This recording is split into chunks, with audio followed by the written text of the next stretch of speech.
डर का आगाज। एक हॉरर स्टोरीज। ये कहानी एक सुनसान और बेतास रेलवे स्टेशन पर घटित हुई है, जिसे कुछ लोगों ने डर का आगाज कहकर याद किया। रेलवे स्टेशन के पास ही एक पुरानी और बड़ी उजादद बिल्डिंग खड़ी थी, जो कभी एक अस्पताल के रूप में इस्तेमाल होती थी। एक बार एक युवक जिसका नाम विक्रम था, रेलवे स्टेशन पर काम करने के लिए नौकरी पर आया।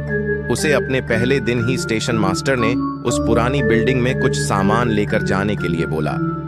विक्रम अकेला बिल्डिंग की ओर बढ़ा और वहां जब वह सामान छोड़कर वापस आने की तैयारी कर रहा था, तो अचानक उसने एक अनजान आवाज सुनाई दी।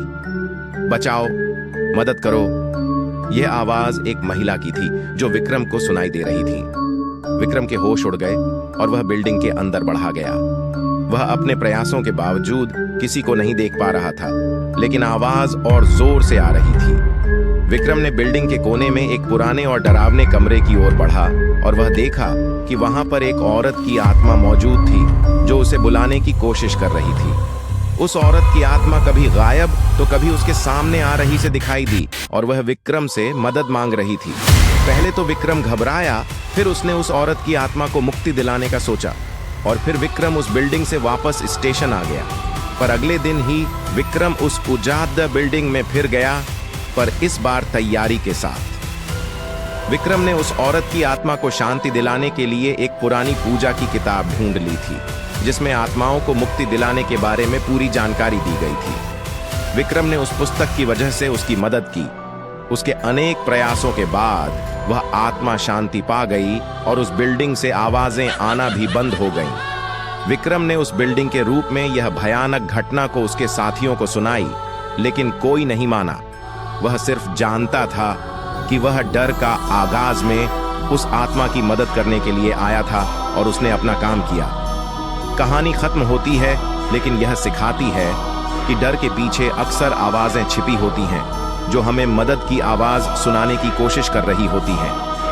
कहानी के एक और हिस्से में विक्रम ने रेलवे स्टेशन पर अपने साथियों के साथ जांच के लिए एक खुदाई की और वहां से उन सबको कुछ पुरानी और खोए हुए दस्तावेज और वस्त्र मिले। यह दस्तावेज बताते थे कि इस स्थान पर पहले एक अस्पताल खड़ा था, जहां एक पुरानी महिला ने बहुत दिनों तक अपनी कहानी और बीमारी, खुदाई और दवाइयों के बारे में दीवार पर लिखा था। यह दस्तावेज और विक्रम अद्वितीय आत्मा की मदद करने में सहायक साबित हुए। वह जान गए कि उस महिला की आत्मा अपनी मृत्यु के बाद वहां बस गई थी और उसकी आवाजें उस बिल्डिंग में सुनाई देती थी। विक्रम ने उस महिला की आत्मा को शांति दिलाई और उसके असली खुदाई के लिए दस्तावेज संग्रहित किए। इस प्रकार विक्रम ने उस स्थान के डर को खत्म किया और वहां की आत्मा को आराम मिला।